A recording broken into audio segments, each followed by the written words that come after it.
مخکنی درس کې تیر شوی و چې نبی علیہ الصلوۃ والسلام مبارک فرمایلی و چې ډیر کرتا یو روجهدار به روجه اونیسي لیکن د هغه دپاره به سني بغیر د لوږې تندې نه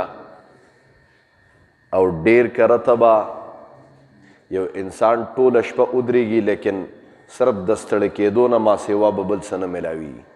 تفصیل مخکې تیر شوی. نننی درس کې به انشاءالله 2 احادیث وایو مبارکه. یو حدیث کې نبی علیہ السلام فرمایي چې من حسن اسلام المرء ترکه ما لا یعنیه. د ښکلیوالي د اسلام نه یوه دام ده یو ښکلی مسلمان هغه هم دی چې هغه فضولیات پرېږدي. ترکه ما لا یعنیه. نبی علیہ السلام فرمایي د هغه څیزونو ترک وکړي پرېښودلوالی وکړي کوم چې بې فضولی معنی فضول خبرې کول. بعضې خلک فضول خبرې ډېر کوي، فضول کارونه کول، غیبت کول، دروغ ویل، عبثیات کول، یو کار کې فایده نی فضول. بس نبی علیہ الصلوۃ والسلام مبارک فرمایي تر دې پورې چې اضافي خبرې هم نه دي ښې، بس چپ په ناست دی. هغه یو پیر صاحب هغه سره یو مریدو نه به چپ ناست و هر وخت کې، ځکه چپوالي کې ډېر خیر دی. که د خوله وازه کړه نو که سمه خبره شوه نو صحیح ده، خو لیکن که بده درنه ووته نو ستا دپاره وبال دی بیا، ځکه خلک به د شرمۍ بیا، خلک به درته سپک ګوري معاشره کې. پیر صاحب سره به مرید ناستو، مرید به خبرې نه کولې، چپ به ناستو، هر وخت کې به چپو. چپوالي کې ډېره فایده ده. نو د پیر صاحب ته یو پیر نن درس کې انشاءالله ګپ لګو ښه ګپ ولا واقعات درته یم، ځکه تاسو بیا هر وخت کې ډېر د قبر او د جهنم نه بیا تنګ شئ که نه. نو پیر صاحب مرید ته وی چې مریده تم پکې څه وایه که نه. هغه ورته یې ښه جي اجازه ده جي. هغه ورته یې اجازه ده. یاره جي یو مسله کې مې اشکال دی. وایي څه مسله کې اشکال دی؟ یاره جي د انور د کوم طرف نه راخیږي او په کومې پرېوځي؟ هغه ورته یې مریده عام خبره ده د مشرق نه راخیږي او په مغرب باندې پرېوځي. وی ښه جي یاره جي د انور د دې مغرب نه ولې نه راخیږي او په دې مشرق باندې ولې نه پرېوځي؟ هغه ته یې راته چپوالی ښه و تاسې لګې فضول خبرې کې دا بادی. نو نبی علیہ السلام وفرمایل چې د فضولیاتو نه منع ده. لکه یو مولوي صاحب بیان کو نو دا پخواني کلیوال خلک چې دا ډېر سادهګاني، نو هغه ورته یاره جي زه ستاسو په بیان نه پوهېږم، د بیان په منځ کې تپوس کولی شمه؟ نو د امام صاحب ورته او تپوس کوه د مسلې. انشاءالله داسې ترتیب چلو چې د درس کې تاسو د مسایلو تپوس کولی شئ. یو 2 منټه به ورکوو چاته څه مسلې ودرېږي به دا مسله د جي روزمره کې ما ته دا مسله راغلې ده څه، نو دې کې به ډېره فایده کېږي انشاءالله. داسې هم خوښه نه ده جي مانځه باره کې، صدقه باره کې، زکات باره کې، د نکاح د کورنۍ معامله کې مسلې جي 2 منټه به مسایلو له ورکوو. نو ډېر مسایل، نو یو سړی به مسله ووایي نورو ته به هم پکې یاده شي. داسې هم خوښه نه ده جي، خوښ هم ده انشاءالله که نه. وایي جي زه ساده سړی یم، ستاسو مسلې سختې دي پوهېږم نه، تپوس پکې کولی شم. نو امام صاحب ورته او د مسلې تپوس کوه بس. امام صاحب جذباتو کې په منبر راغلی دی چې د قیامت پر ورځ به الله یو پل جوړ کړي او د هغې به پل صراط نومي او هغه به ډېر خطرناک پولي، دومره خطرناک پل به چې هغه به د ویښته نه باریکي نري او د تورې نه به ډېر زیات تیری. دا ساده کس پاس یو استاد یې ډېر غټ دروغ دی ووایي په منبر. لکه ما خو تا د اجازه درکړې وه خو دا بې وویلې چې ته په ما اعتراضات کوه. نه جي داسې چاته کېدی شي. هغه ورته ګوره کتابونو کې راغلي دي، قرآن او حدیث کې الله ذکر کړي. وایي یاره جي صفا ولې نه وی چې الله د پل په دې پل باندې خلکو اوړېدو ته ډېر نیت نشته، داسې ولې نه وی؟ هغه ورته خدای تباه و برباد کړه دا خبرې کې. وایي بیا کېنوي مه کوه خبرې. بیا چې کېناسته بیا لګیاو د مانځه باره کې مونځ ګوره که چا پرېښوده نو دونه ګناه ده الله به جهنم ته غورځوي. و چې جهنم ته غورځوي نو پاکۍ به بیا به جنت ته بوځي. دغه سړی بیا پاسې یاره مولوي صاحب بیا د ګوره په منبر دروغ ووایي سره د پټکي. هغه ورته څه دروغ مې ووایي؟ وایي نو چې الله جهنم ته بوځي د دې څه پیدا شوه؟ هغه وایي ګوره کتابونو کې راغلي دي، قرآن حدیث کې. وایي د دې خو داسې مقصد شه چې زه یو مېلمه نه روټۍ وکړم اول یو لس چپړې ووم بیا ورته مېلمه دا پراټې وخوره. دا خو څه پیدا نه شوه؟ هغه ته ګوره دا د خدای په کارونو کې ګوتې مه وه، کېنوي مشروطه کینو جی داسې ساتلی الله ذکر شروع استاد جی ډېر جذباتو کې راغی الله دنیا جوړه کړه 7 ورځو 7 اسمانونو کې پیر سے بیا پاسېده استاد جی بلې د مسلې صحیح تپوس کومه هغه وکړه و چې الله اسمانونه جوړ کړي جی دا وی صحیح مسلې تپوس کومه الله چې اسمانونه جوړ کړه وی موږ چې کورم جوړو بلا ملبته پاتې شي وی الله چې زمکه اسمانونه جوړ کړه هغه ملبه څه شوه استاد جی په منبر غلی شي چې دته دا څه په قهر وړی یو بل ساده ګل غوته کس په پاسېده وی تا ته پته نشته د ملبه نه کنه وی دا غرونه ګوره د ملبه نه کنه بس چې هغه جواب ورکړه هغه بس غلی کېناسته نو خبره دې پورې کوم د فضولیاتو نه نبی علیه السلام فرمایي ډېر کرته ځان بند کې نبی علیه السلام فرمایي فضول خبرې ستا دپاره وبال ګرځېږي ستا دپاره ګویه فضول خبرې انسان چې کوي نو دا پرښتې لیکي ستا دپاره د بدو په دغه کې لیکلی کېږي زما محترمو نو د فضولیاتو نه بنده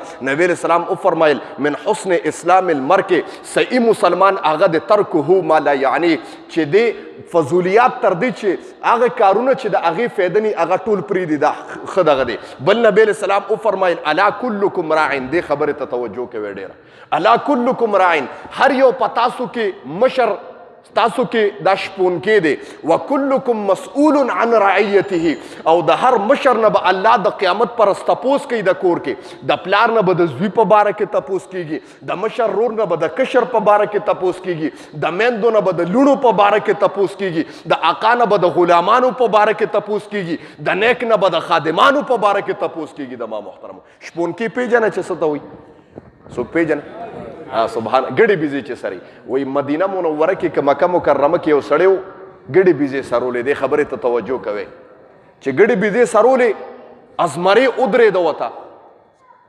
ازمرې ودرېده په ګډه بیزه باندې ورمنډه کوله نو دا شپونکي ګډې بیزې ته ناستې ازمري باندې چې څنګه ورمنډه کوله هغه ورته ودرېده ګویا شه خبرې ورته وکړې چې ظالمه زه دا نه خورم نو زه به څه خورم دې سړي چې د ازمري خبرې واورېدې نو ډېر حیران شه وی ډېر عجیبه خبره ده چې ګوره زمریم خبرې کوي نو هغه زمرۍ ورته وایي د دې نه ته ناشنا خبره نه کومه هغه ورته څه ناشنا خبره وایي د دې نه به څه ناشنایي چې ازمري خبرې شروع کړی دې نه به څه ناشنا خبرې وی د دې نه ناشنا خبره دا ده چې د دې غر نه شاته یو نومې کس دی محمد صلی الله علیه وسلم مبارک نامه ده او د نبوت اعلان یې کړی دی او هغه سره چې څوک ملګري شي الله به په مقابله کې جنت ورکوي ډېر پتا باندې تعجب نه دی چې د جهنم دپاره دلته ګډې بیزو ته ناست دی تا رب ایر کړی دی وی دی ډېر حیران شو زه یم زما پیغمبر داسې دی چې زمریم د هغه دپاره د نبوت ګواهي کوي ټول سبحان الله شوق سره وایي وی زمري دې دغه ته دا زمري ته دا کس وایي نو زما دا ګډې بیزې که زه لاړم دا به ته ماتې کې هغه ورته وایي ستا د ګډو بیزو زه ذموار یم زه به یې دغه کوم که نور زمري راځي زه به ورسره جنګ کوم ځه ته لاړ شه د محمد در ته وایي هغه سړی چې راغې د محمد مصطفی صلی الله علیه وسلم مبارک دربار کې کېناسته او چهره مبارکه ولیده تاثرات پیدا شو وی حضرت ایمان وروړم خو لیکن د نبوت څه نښه وښیه زما پیغمبر نبی علیه الصلاة والسلام مبارک ورته وفرمایل وی د دې نه لویه نښه ستا دپاره کافي کېږي نه چې ستا ګډو بیزو ته زما په نامه باندې زمرې ناستې او څوکیداري کوي د ما محترم دا ستا دپاره کافي نه ده وی چې دا خبره واورېده وی هغه کس ایمان ووی چې کلمه ووی چې لا اله الا الله محمد رسول الله ځکه وی هغه کس چې واپس راغی چې وی کتل ازمري هغه شان د ګډو بیزو نه تاوېده راتاوېده زما محترمو نو خبره دې پورې کوم نبی علیه السلام مبارک فرمایي د هر مشر نه به په کور کې د هر مافوق نه به په کور کې د هر ماتحت تپوس کېږي چا سره د ظلم وکړه ابوبکر صدیق رضی الله تعالی عنه فرمایي وی 2 غلامانو ما ډېر زیات ووال د نبی علیه السلام در ترالم د الله رسوله زما 2 غلامان دي کنزل کوي دروغ وایي ډېر مې اوال ډېر د الله رسوله نبی علیه الصلاة والسلام مبارک ورته جواب کې وفرمایل ابوبکره که زیاتې دي ورسره کړی الله به د قیامت پر ورځ د دغه غلامانو لاسونه او ستا د ابوبکر به ګریواني او که ظلم دې نو کړی نو ځان له خبره ده که زیاتې دې کړی ما رب ته زیاتې ګورې په حیوان زناور باندې نه خوښېږي والدي ابوبکر صدیق وایي چې دا خبره مې د عذاب واورېده چې د قیامت پر ورځ به زما د غلامانو نوکرانو لاس یو ګریوان به د هغې به لاس یو د قیامت پر ورځ به زما ابوبکر ګریواني جواب ورکولو واله به نه ما وی د الله رسوله هغه دواړه غلامان مې د الله د رضا دپاره آزاد کړه زما محترمه ټول نو نبی رسول الله مبارک او فرمایل الا کلکم راعن، هر یو پتاسو کې شپونکی دی. څنګه چې شپونکی نه د ګډو په باره کې تپوس کیږي، داسې به الله د هر فوق نه مانه د هر پلار نه د زیو د اولاد په باره کې تپوس کی. وایه اولاد دې پیدا کړی دی، تش پیدایش نه د تربیت دی. وایه اولاد ته د قرآن کوم ځای ښولی دی؟ وایه اولاد ته د تربیت څنګه کړی دی؟ وایه اولاد د ما رب سره په رابطه جوړ کړی دی که نه؟ تا اولاد داسې پرېښی دی صرف ګریجویشن معنی د تعلیم طرف ته دغه ورکړی دی.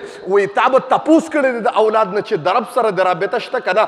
اشرف علي تانوي رحمت الله علیه د یو ماشوم نه تپوس وکړه، دې خبرې ته توجه کوئ. ما تا خو ګورې تعلیم له ډېر زور ورکړی دی. اصل شی په دنیا کې دا قرآن و احادیث تی زما محترمو. اشرف علي تانوي رحمت الله علیه ماشوم نه تپوس وکړه، بچیه وایا قرآن ښه دی عربي ښه ده که انګلیش ښه دی؟ ماشوم ته جواب کې وایي حضرت صاحب عربي ښه ده. دې خبرې ته توجه کوئ د ماشوم. نو تانوي صاحب ورته وایي بچیه په عربۍ به څه کې؟ عربي به سټې؟ وی انګلیش هم پکار دی، په دنیا کې زمانه هم پکار ده.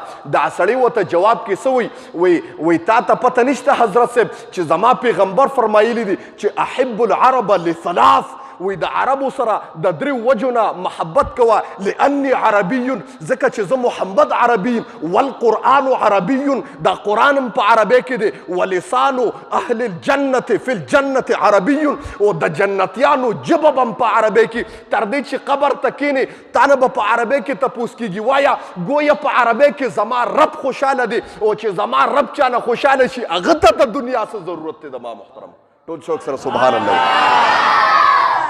زه رب رضا کم ماته د دنیا څه ضرورت دی؟ دنیا به زما خپله. وایي تانوي صاحب او فرمایل چې دا بچی ډېر هوښیار او ډېر ذهین دی، د سره د رب رابطه ده. زه یم نن بچی د قرآن رابطې ته کېنوه، دا نه چې سکول له دې دغه ورکړی. مونږ وایو یاره جي مازغې خرابېږي، ماشوم دی لوټ پرې راځي، پرېږده لوټ کېنوه قرآن ته.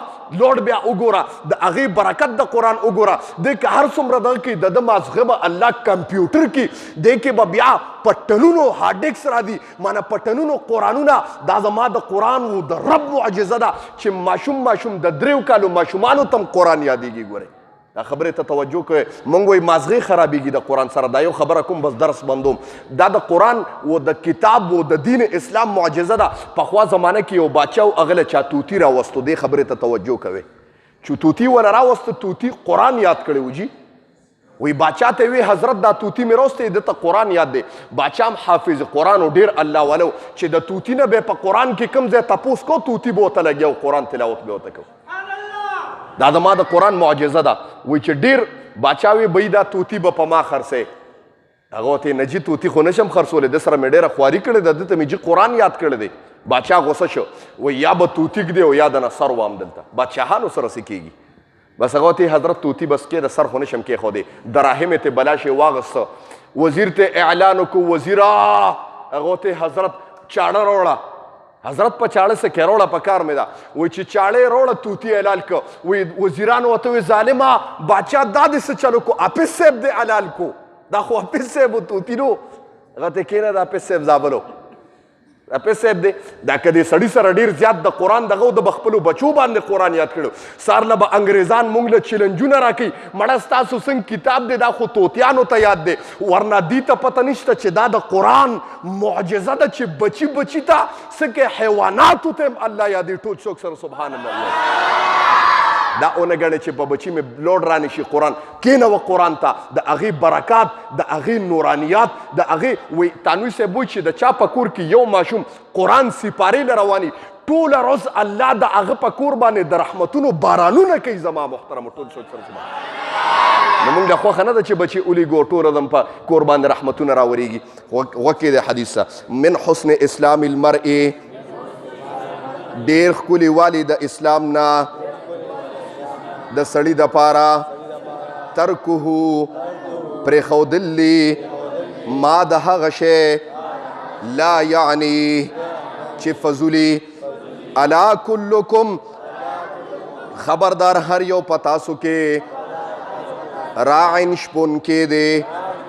وکلکم، او هر یو په تاسو کې مسئول تپوس به ترې کېږي عن رعیته، د هر ماتحت باره کې. واخر دعوانا الحمد لله رب العالمین الله موږ چې کوم درس ولسته خدای خپل دربار الهي کې قبول او منظور کې د دې درس په برکت باندې خدای حاضر مجمع ته په نظر د رحمت شفقت الفت او محبت باندې خدای وګوري په دا مجمع کې خدای ماشومان ناستي سپینګیري ناستي نوجوانان ناستي خدای د سپینګیرو په عمر کې برکت واچي الله ماشومان خدای بعمل عالمان قاریان حافظان مفتیان ته خدای جوړ کې نوجوانان چې څومره خصوصا د دې کلي دي خدای د دین نه لري دي خدای مسجد تم نه راځي الله د مسجد سره وابسته کې الله د خپل ځان سره خدای په رابطه کې په دا مجلس کې خدای د چا په زړونو کې څه قسم شرعي مقاصد دي الله د خپل در نه پوره کې د چا کاروبارونه کمزوري دي خدای کاروبار کې برکت واچي د چا رزق کمزوري دي خدای د رزق انتظام خدای وکي د حلال رزق انتظام خدای وکي څوک بیماران دي خدای شفای کامله عاجله مستمره او نصیب کې دا درس خدای زما خويندې میندې اوري او الله د هغې په زړونو کې څه قسم شرعي مقاصد دي الله د خپل در نه پوره کې کومې خویندې میندې الله د درس ته په مینه محبت الفت باندې ناستي خدای د هغې په زړونو کې څه قسم شرعي مقاصد دي یا څه قسم پریشانۍ دي د بچو د طرف نه د خوندانو د طرف نه الله په خپل دست قدرت خدای ختم کې الله دې مجمع ته خدای په نظر د رحمت باندې خدای وګوري الله په دې خصوصا چې په دا مجمع کې څوک ناستي الله قرضداري دي خدای د قرضونو نه وساتي الله د قرض د عذاب نه خدای وساتي زمونږ یو ملګری د قاري صاحب عدنان قاري صاحب څه مسله ده الله په خپل دست قدرت خدای ختم کې کم سپیچ ورپسې شوي دي الله د نیکۍ هدایت ورته خدای وکړي که د نیکۍ هدایت په قسمت کې خدای نه په خپله توره باندې ووایي چاته څه قسم پریشانۍ دي الله په خپل دست قدرت ختم کې د حاضره مجمع د هر قسم آفات و بلیات و اتفاقي حوادث و تاڼو کچرو هسپتالونو نه خدای وساتي او په وخت ځن کدنم دا کلمه په جبه راولي چې لا اله الا الله محمد رسول الله صلی الله